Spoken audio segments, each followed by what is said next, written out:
So the work that Beanstalk does is so vital for the children that we work with, because many of the children with whom we work don't have necessarily support at home,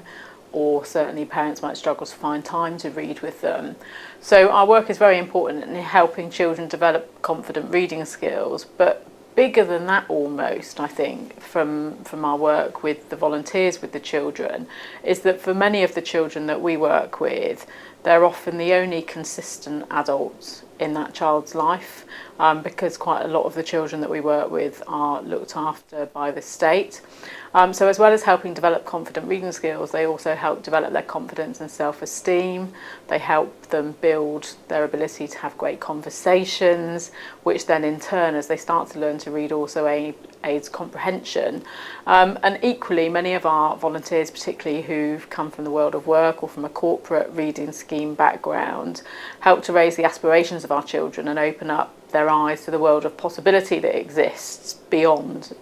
school as they grow up. I think one of the reasons for Beanstalk's success around being able to significantly and quite rapidly grow our voluntary fundraised income is around being able to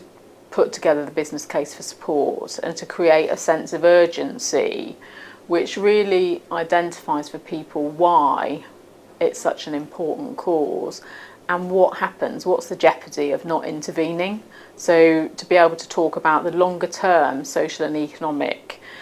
consequences of illiteracy, why what we do addresses that, and then the impact of that, because certainly in my experience, not just here but in previous organisations, is that when you're asking people to give you money, you have to be able to tell them why, so to create a sense of urgency and what happens if you don't, but then also what's the impact of their investment. So to be able to tell them that, you know, a child that we work with probably in a year before we work with them hasn't made any progress in their reading at all, but after a year's intervention it's likely that they've at least caught up with their peers by progressing at least 2.5 reading sub-levels, but probably, and we're able to evidence that, made far more progress than perhaps their peers might have done. So it's to be able to talk about that and also to be able to talk about some of the softer outcomes. Then I think the other thing that we're very good at, which helps to engage funders particularly, is to be able to create those seeing is believing moments. So actually to be able to demonstrate to people, not only to be able to, for me to sit down and tell somebody the impact of our work, but to be actually able to take them out and to get them in front of a child and a reading helper to see firsthand the impact it makes. And I always describe it actually as being able to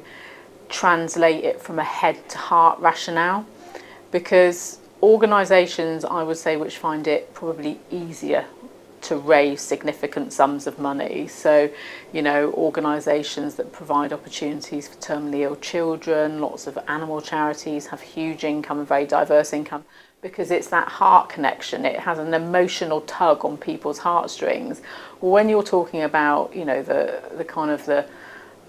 numbers around illiteracy, that doesn't, even though we know that has a devastating impact on people's life chances, to the wider world who perhaps aren't involved in our space, they don't see that connection and that the devastation actually that illiteracy causes. So I always say to our fundraisers, it's our job to translate it from a head rationale, i.e., you know, to be able to explain the numbers of people who are affected, to that heart connection where people feel that real emotional heartstring tug. I think one of the things that Beanstalk's done, which I haven't talked about in relation to our fundraising, is campaigning. And we were very fortunate, not long after I joined Beanstalk actually, to develop a relationship with a big media publication in the City of London called the London Evening Standard. And we developed the idea of a Get London Reading campaign.